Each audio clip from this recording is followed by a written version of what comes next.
Good morning mga idol, mga kabro, good morning mga sir. Saan man kayo sa buong mundo, magandang araw. Good morning din kay Uncle Manny Almiror from Santa Barbara, Pangasinan.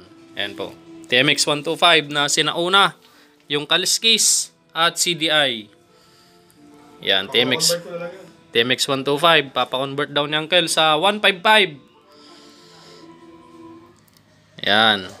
Papalit tayo ng sigunyal pang TMX 155. Bibili rin tayo ng block pang 155. Stud bolt pang 155. Yung cylinder head, yan na rin ang gagamitin natin dahil same lang naman sila. Okay, pandarin muna natin.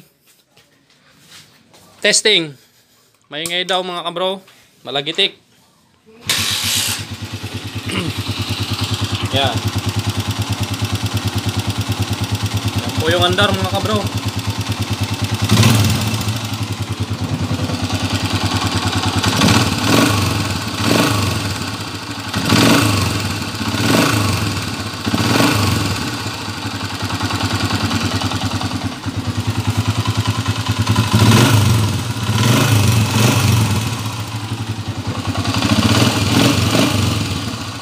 Okay, patayin na natin mga kabro para lumamig na at para mabaklas na natin.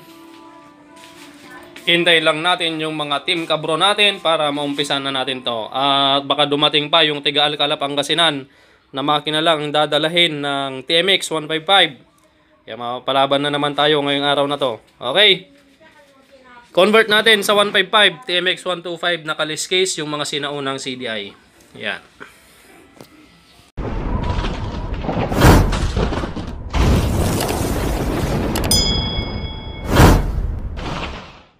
Okay mga kabro, makalipas ang ilang oras dahil dumating pa si boss from San Fabian at si kabro yung nagtatago dati. Bumalik ito yung De Platino na 1995 model, yung tiga San Fabian, di ba? In-overall natin to, nagpalit tayo ng original na block. Isang linggo pa lang, nagchat si kuya, umusok na daw.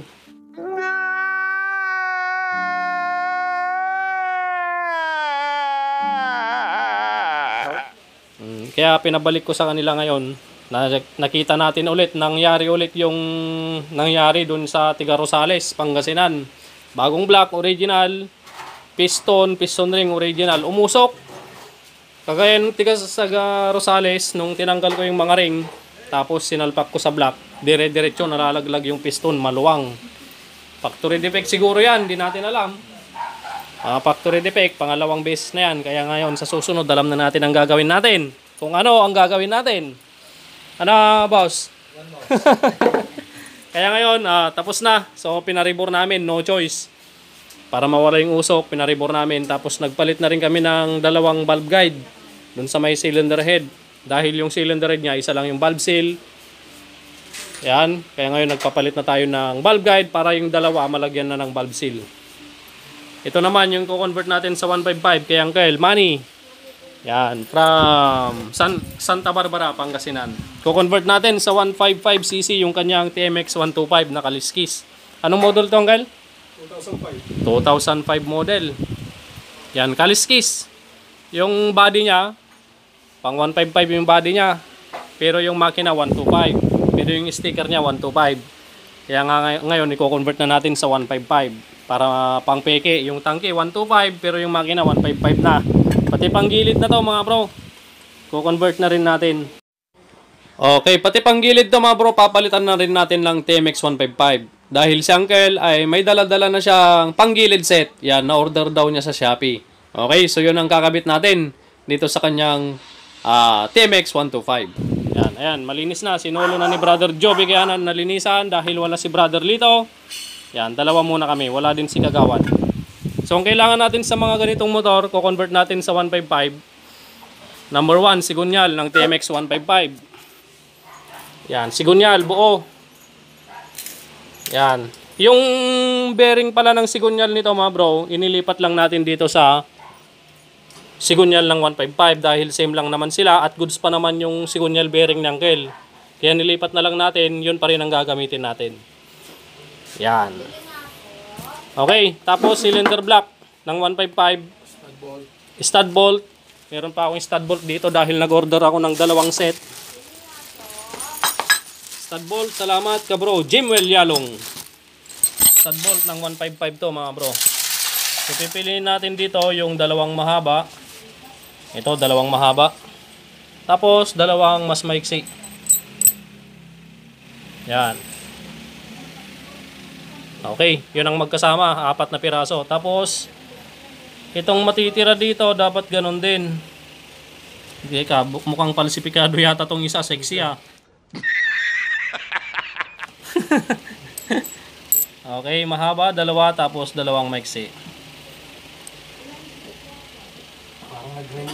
Yan. Okay, ito yung gagamitin natin kay Uncle, pang 155. Tapos itong takip na to, gagamitin natin sa i-convert natin sa 175cc na TMX Alpha. Okay, assemble na natin mga kabro. Yun lang mga kailangan natin. Siyempre, kailangan pa natin ng push rod, cam follower ng pang TMX 155. Pati yung timing gear, papalitan na rin natin bago din yung mga yun mga kabro. Yan. Assemble time mga kabro. Dahil tanghali na, gutom na ang mga kasama natin. Wala pa tayong ulam. Assemble. A few moments later. Alright mga kabro, nabuo ko na yung bandang ilalim at yung block na isalpak na natin. Yan, papakita lang namin sa inyo yung top dead center nya. Gamit ang sigunyal ng 155 at block ng TMX 155. Yan, napakaganda ng top dead center nya mga kabro. Pantay na pantay. Oh. Okay, yung ginamit natin cylinder block ay Suntal. Yan, TMX 155 mga kabro. Yan. Ayun. Ayun, TMX 155. At yung panggilid na ginamit natin dito mga kabro ay dala-dala na ni Uncle. Yan, dala-dala ni Uncle yung panggilid nito. Dahil papa-convert lang sana niya sa 155 yung panggilid. Eh, mas maganda Uncle. Convert na natin lahat, pati sigunyal, tsaka block. Convert na natin sa 155 para kumpleto yung lakas ng motor mo. Hindi na siya 125. Magiging 155 na yan. Okay? Uncle, no? Okay. Okay, sasalpak na natin yung cylinder block.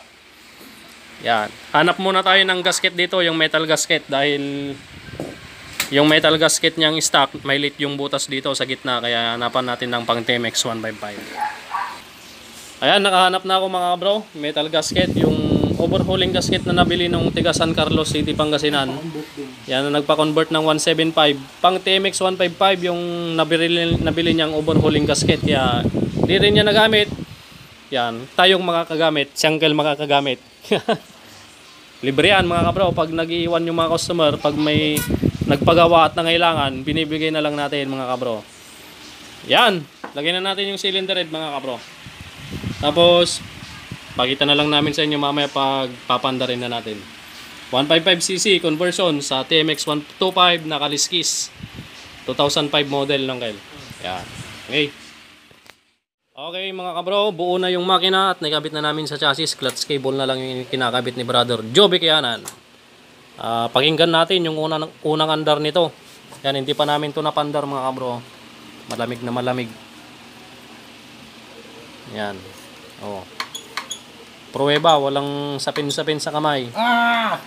Malamig yan mga kabro, katatapos lang. First start.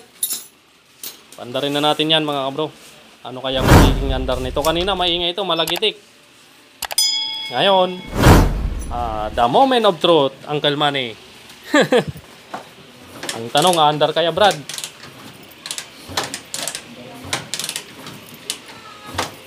Yun lang. First start, cold start.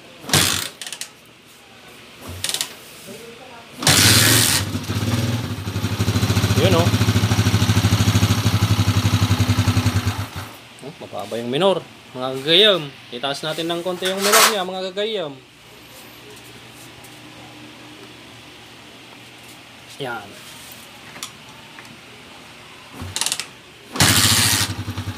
Yun. Parang motor. First start yan mga kabro ha. Yan. Smooth na Uncle ha. Parang brand new. Ang biro. Tignan nyo yung butas niya doon sa may chassis o sa may cylinder head. Hindi na magkatapat. Oh? Smooth? Smooth na mga kabro. Yan o, unang andar pa lang yan mga kabro. Nawakan ko pa yung tambutso. So bali yung clearance nito niluwangan ko pa lang para mamaya magre-readjust pa tayo ulit. Yung karburador na lang ng kalang 125. Palitan na lang niya yan sa susunod. Okay, wag muna nating regulasyonan habang unang andar para umakyat at mag-lubricate yung langis. Malangisan lahat ng mga piyesa sa loob. Ganyan muna. Tapos road test na natin, tapos final check, valve clearance, tapos na. Pwede nang umuwi sa uncle sa Santa Barbara, Pangasinan.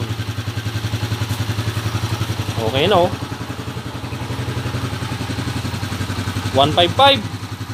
Dating 125. 155 na mga bro. Ang ganda oh. Napakaganda ng top dead center niya kanina. Matigas na yung matigas na yung ulo. Matigas na yung ulo. Kanina malambot yung ulo eh. Okay mga bro. So ngayon, uuwi si uncle na maraming dala. Nasaan na yung dala-dala? Dumating siyang walang dala.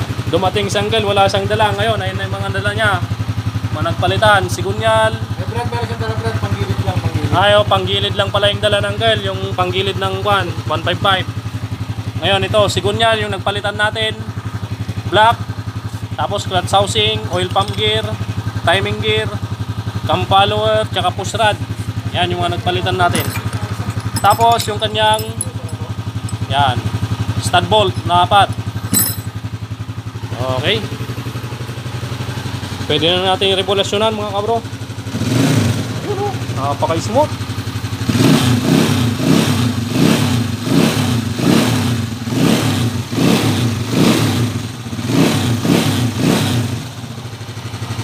Smooth mga kabro.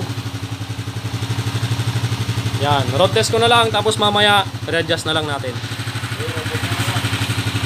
A few moments later.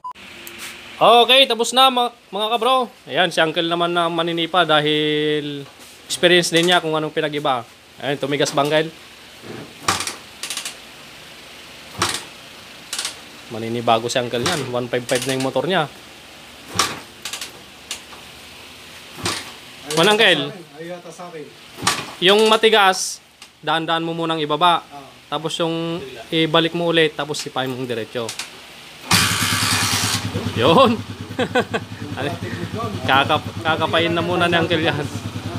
Oh, yung compression, baba nyo muna. Tapos taas nyo na ulit. Tapos ayun na yung malambot. Okay na mga kabro, uwi na po si uncle.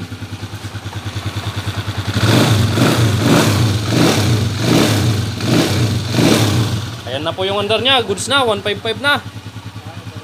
At uwi na si uncle ng Santa Barbara, Pangasinan. Uncle, maraming salamat. Ingat po sa biyahe.